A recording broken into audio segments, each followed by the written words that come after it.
My name is Ricardo Mitrani. I'm a prosthodontist. I trained in the University of Washington in the late 90s. And we started this project, this clinic here in 2005. The clinic is called Grupo Dental Bosques. It's a boutique practice of 5 operatories. And we mainly focus in interdisciplinary dentistry, high-end aesthetic dentistry, implant dentistry. That's basically what we do. The average stems from 20-25 patients a day. That has been our average for a few years now. And we typically like to keep it that way. Okay. That way we keep it within a, as I said, boutique setting, customizing the patient's experience. Patients want to be listened. Patients want to feel that there's somebody that cares for them. And the best way of ensuring through assertive communication that you care about somebody is if you give them your ears, if you let them know that you want to know exactly what's in their mind. If you don't have that, you don't have anything.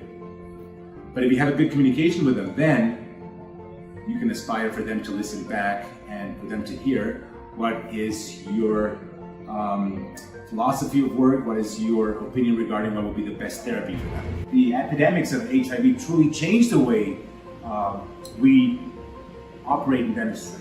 That happened, 30 plus years ago. I think COVID is the next big thing that's changing the way we also operate with patients. Now, using more protective wear. Not that we didn't use it before, but now it becomes absolutely mandatory. And a huge role here, of course, is what suction is doing for us.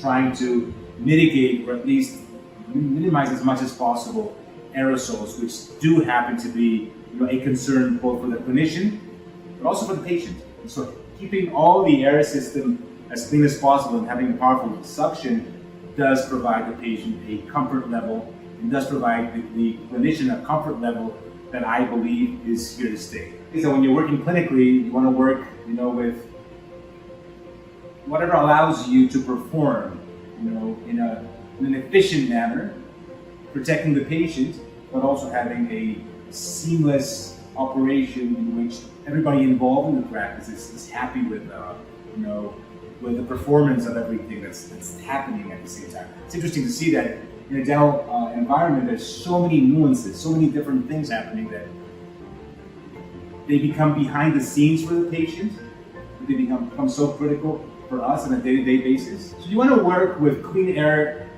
irrespective of the analog versus digital technology that you're utilizing. At the end of the day, you need air to keep a dry field, and air is everything in a dental environment.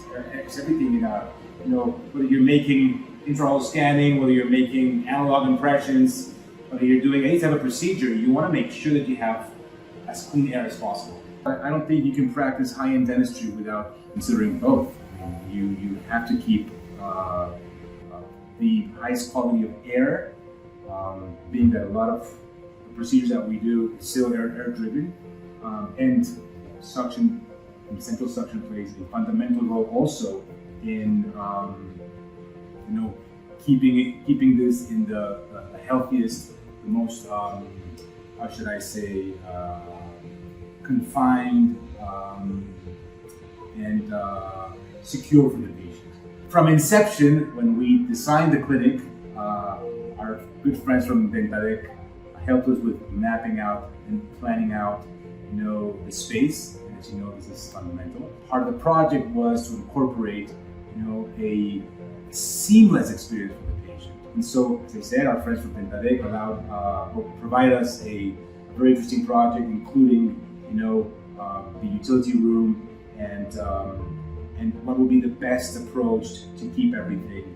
To be totally honest with you, since day one, it's been pretty seamless. It hasn't been a problem at all.